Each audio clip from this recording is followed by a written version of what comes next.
Alright, welcome everyone to another edition of the FTWcraft World Tour. This is Garvin, and we are here on the server on the FTWcraft Realm. And we're going to take just a quick 10 to 15 minute tour of everything that's been going on over the last week and a half. So last time we were around, we reviewed what happened on day one. A lot of stuff has progressed since then. So let's go ahead and get started. First of all, this is a work in progress. This is what I've been working on. We are about negative 1,200 blocks out from spawn, and this is a road that I am constructing. So as you can see, we're in the middle of the jungle. I'm trying to keep it as natural as possible, which is kind of hard because we've got this sky bridge built on trees, but I don't want to affect the general landscape if I can help it. So I do have quite a bit of bridges, and I don't think these are going to be the way I do the bridges as far as like the final version, but we'll see. There's a bunch of gaps that I need to fill still.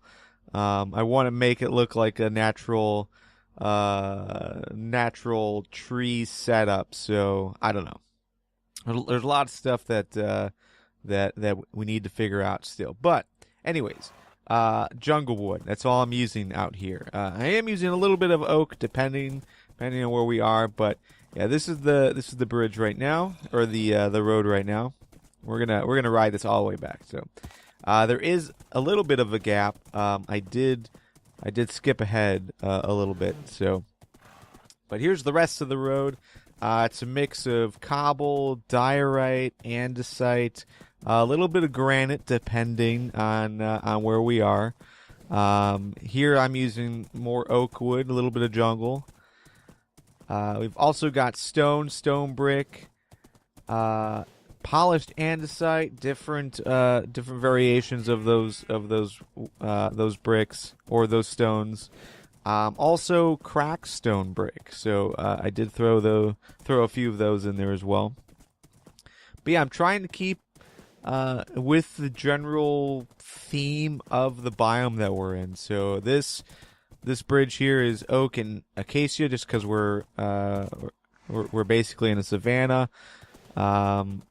This is mostly gray stone and cobble and sand, lots of sand. So I kept a lot of the sand as it was, and I also am trying to keep with the general landscape. So I'm not digging far into the ground. I'm trying to keep it as natural as possible. Of course, like that little section we went through, I am digging a few holes, but overall I'm trying to make it, I don't know, feel a little bit more clean.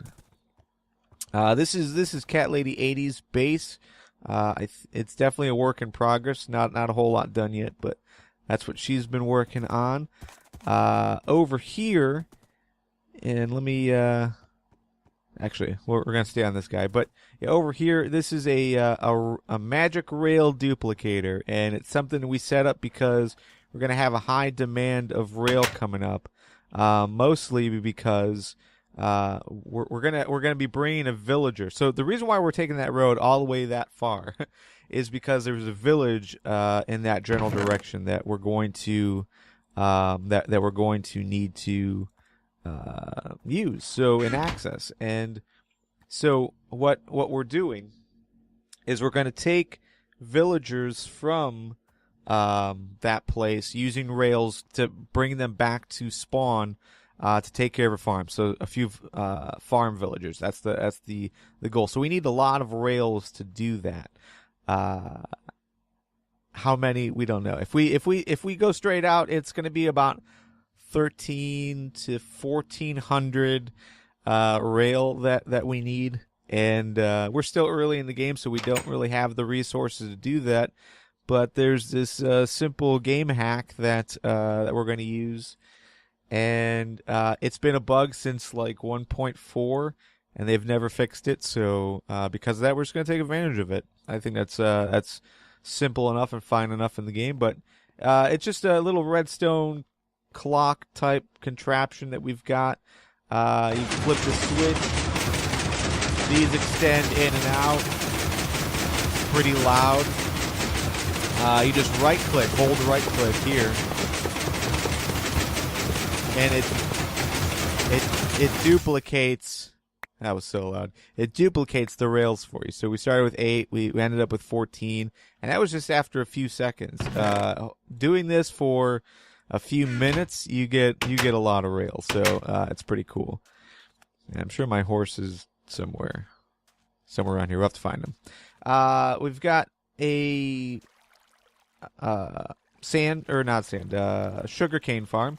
So you just walk over, hit the second one, and you get about a stack and a half through here. And I've also we've put these lily pads down so it's easy to walk in between. But yeah, it's a nice way to get a stack and a half at a time. Back here, this is something Blue put together, and I actually already used it. I tried recording this once before, but yeah. So you basically step on this pressure plate. We've got pistons underneath that push the dirt up, and that knocks the pumpkins and the melons up, and then we can just walk down this little track here and get all the drops. Oh, and I did it. Dang it! I keep forgetting that's there. So, anyways, let's just show it. So yeah, knocks everything up, and then you can go up here and get all your stuff. I didn't mean to get that again. So then over here is our cactus farm. So pretty quality. Very very efficient. Considering like we don't do anything, there's just 8. And yeah, it does pretty well. Right here, Blue Cactuar has been working on this tower. He's using netherrack that he's pulling from his project in the nether. He's doing a nether hub. So he's been pulling all the netherrack from there, moving it over here, and this is just a basic mob dropper. So the mobs are spawning on the landings and then dropping down, and then everything that yeah, we're seeing it right here. So they die instantly. We get all the drops. Ooh, that was scary. And then we're just moving the drops over here in these chests. And then also there is a bit of a lava dispenser, just in case there's a mob that has armor on, or witches. I hear witches. Sometimes there's issues, but it's just a simple on-off type switch, which is pretty cool. Creepers falling is a scary sound. So I'm assuming he's gonna prettify this little entrance here, because it's kind of hard to find. But yeah, it does what it needs to do. So that's been one of his major projects, which has been working pretty well. I think it's just your standard. I really haven't looked inside, but I think it's just your standard. You've got like different landing pads, and with water, because you can hear the water stream. And I'm guessing that's from inside here, and that pushes the mobs into the center, and then they drop down. Let's take this guy in here. Actually, let's not. We'll be right back, dude. Don't worry. Alright, so in here, this is another major project that Blue's been working on. So, what his goal is we're gonna make this whole area like a central hub. And it's got different tunnels already set up. So Blue set up a base in that direction with just another portal. We've also got a clay mine. They're both in the mesa, but yeah, that's pretty cool. We got a tunnel down here that I'm not sure where that goes. We've got a tunnel down there for the fortress. We found a fortress that we've been taking nether brick from, or also the red stuff that you make potions out of nether wart. There we go. So, but I think we're going to extend this up all the way to here, but he just wanted to get it started without allowing gas to spawn in this section. So this is pretty cool. He was having cactus surround so that the pigmen wouldn't get through, but he decided to put walls up. And I'm very thankful for that, because every time I'd walk through there, I would almost die because of the cactus. Let's go grab our horse and head back into the spawn that you guys saw last. So we've got the bridge. We haven't made any changes to the bridge. Got the little farm that we really haven't done much to. Over here is where the bunkhouse used to be. Hayden's house is still here, but we've moved the bunkhouse. So the bunkhouse is now in here, and this is pretty slick. I'm really happy with how this has turned out. There's some modifications that we need to make. Basically, I set up the beds, and I suffocated in the ceiling when I got out one day. So I had to cut some holes out, but plan on making that look nice. But yeah, a lot more storage area. I did set up a little walkway up here. And so we do have the opportunity to build up if we need to, but we'll see. But yeah, right now we've got a lot of room for storage. Actually, just had to add another row because I've been in the mesa getting stained clay. But yeah, like tools and weapons are at the front of the house, so this goes to the main road, and then at the back of the house is your workstation, basically. And then down here is storage for things like cobble and gravel and granite and dirt, coarse dirt. We've also got our auto smelter set up, and that's pretty much the only one that most of us have been using to smelt everything. So, and there's been a lot to smelt. So, like anytime we go down and get iron, but also we've been smelting a lot of chicken, and I'll show you that in a second. But first, this is going to be maybe an auto brewery or just a brew station in general.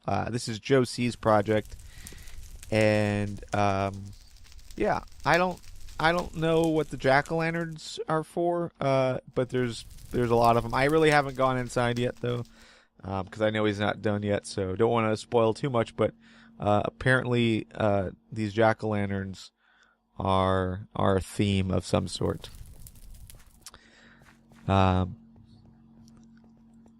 So this was my big project before we really started pushing the road, and that was a auto chicken grinder cooker thing. So the original premise was we had chickens laying eggs up here. There's droppers underneath, and we've had to work on this a few times because the chickens kept glitching through the walls. So we put glass up, we put fence posts up, we put blocks up, and every time we would walk into the spawn and re-render the spawn chunk, there'd be chickens everywhere. So we resolved that just by doing glass and then putting blocks around it, but that looks ugly as sin. But yeah, you put eggs into the hoppers. The hoppers drop down into this dispenser, and we've got like a little redstone clock type contraption here that basically sees if there's anything in this dispenser. Anytime there's an item in the dispenser, it automatically dispenses it, which is pretty cool. And then that dispenses it to the front, where we've got originally again it was lava. So lava would cook the chickens when they grow up. The problem with that is that we had like a 50% chance of burning those items. So we were losing a lot of feather and a lot of chickens because of the lava. So I changed it to water, and now we get pretty much 100% of the drops, which is pretty cool. But yeah, the baby chickens stand on top of the slab, and their heads are in the water but not drowning. As soon as they grow up, they are fully in the water, cannot fly up or swim up or anything, and they drown. All the drops go under the slab, which there's a set of hoppers down here, and then that all feeds into a chest, which is pretty nice. I plan on rebuilding that up here, and I'll show you that in a second. But I want to set it up so there's a sorter, so like a little sorting system to separate chicken from feathers. Feathers will just go into a chest or a set of chests, while the chicken will go into a auto smelter that will cook it for us. But so right now we've just been yeah, as you see, we just had a chicken die. So yeah. But yeah, we've just been taking the meat to the smelter in the basement at the bunkhouse. But it is very, very efficient. But we've got way too many feathers with nothing to really do with them. You can make arrows, but we've got the mob system over there that we're going to get plenty of arrows from. So yeah, kind of unsure. This is a project Nick is working on, but it's not completely finished, and I had trouble using it yesterday. But it's just like an auto AFK style fisher place, so we can get fish. This is the Lady Lazarus's place. She is. I don't know if she's going to make this into a base, or if this road here is leading to her base over on that little mountain over there. I don't know. We really haven't talked, so I don't know what her overall plans are. But she's doing sky bridges, skywalks to different areas. This is going to the snow biome, so pretty much going in line with the road that I'm making, but a little safer. But the main premise of this building is just to be a general tree farm, so we can come up here, get the wood that we need, replant. There's quite a few chests over here that she's been storing the wood, and we've also got chests down here with some storage as well. So, but yeah, so far it's been pretty good. We've got every wood type up there, except for jungle. I don't think we've got jungle up there, at least in its current state. But we do have this jungle tree, which gives a very nice view of spawn that we'll check out in just a second. But this is the last thing I want to show, and this is where the chicken grinder will be. So I'm hoping to use the basement here, and I still haven't totally planned it out yet, but this is the general idea. But we're going to have chickens on one side, the redstone and everything on the other that will power the auto dispensers. Well, no, actually, let me take that back. Chickens with eggs, dispensers. I think all the chickens will be on this side, and then on this side will be the what is it? The auto smelter, the sorting system, all that will probably be handled on the other side, or we'll see. We'll see what makes sense. But my hope is that up here will be the general storefront, so you can just walk in up here and get your food for the day, or your feathers for your project, or whatever. We're going to climb up here right before we close out for today, so you guys can see just like an overall shot of the map. And then also we do have a map that I put together with Overviewer, and Let's see. Do I have? No, I don't. Oh, stop. Oh, man. But yeah, I put together a map with Overviewer, and that gives us like a Google Map style map like we had on the last server. But it's a bit more manual, so I'm only doing it maybe once a week, just because it does take up quite a bit of resources on my laptop. So, but yeah, I think overall a lot of cool stuff in Spawn happening. You can view that map at map.ftwcraft.org. You can also go to ftwcraft.org, and I think there's an iframe there that has the map in it as well. FTWcraft.org is kind of like under construction. We're not sure what we're doing with it yet. Oh, you know what? And I didn't point out. I don't know if these were here last time. Nick put together these little stables. So each of these houses can hold animals for whatever purpose that we need them. So there's a horse stable and cows and pigs, and maybe there's wolves here, sheep up there, and then over here is chickens. But the chickens all have like these tinier, just dark oak houses. But anyways, yeah. So FTWcraft.org is kind of under construction. We're not sure how we want to proceed because we're not making videos like we did last season. I kind of slowed my roll with that as well, so unsure what we want to do with it, if we want to continue having this site or not. I don't know. We'll play around with a few ideas, but that is it for today. So thanks for watching. Again, this is FTWcraft.org. This is the Minecraft realm for FTW, the Fans Dog Wrestling Podcast, and its listeners, Joe, Nick, and I. We all take part in this, as well as I think 8 to 10 more of different people from the FTW community. So a lot of fun. Just a little side project that we got going on. So anyways, thanks for watching. We'll see you guys next week or in a couple of weeks with another world tour. See you then. Bye-bye.